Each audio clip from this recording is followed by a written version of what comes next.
Senator Singh. Thank you, Madam Acting Deputy President.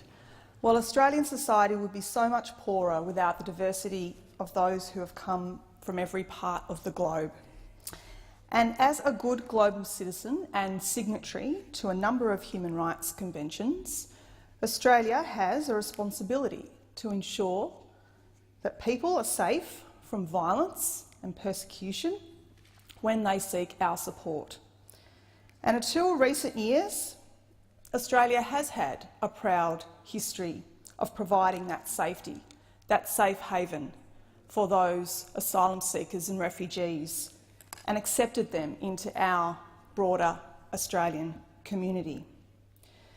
But unfortunately, for years now, Australia, as we know, has been indefinitely incarcerating men, women and children in offshore detention camps on Manus Island and Nauru. This policy, breaching our human rights obligations, is generating deserved criticism and even revulsion in Australia and overseas. Now, I note Senator Molan's contribution just now, and I ask him to educate himself about international law, about human rights law, about migration law, because if he did, he would know very well that everyone has the right to seek asylum. Everyone has the right to seek asylum. To use labels like illegals is simply showing your ignorance about the need to provide and ensure that we are living up to what we have signed under international law.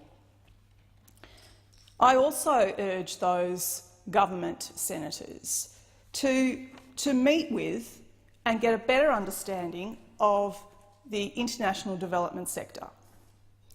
Now, ACFID, which stands for the Australian Council for International Development, went on a fact-finding mission in November last year.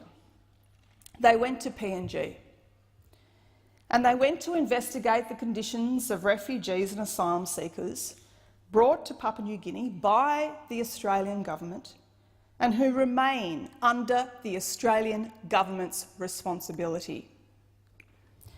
And ACFID produced a short preliminary findings report, and as their report made clear, there are three key factors that are making this a protracted crisis.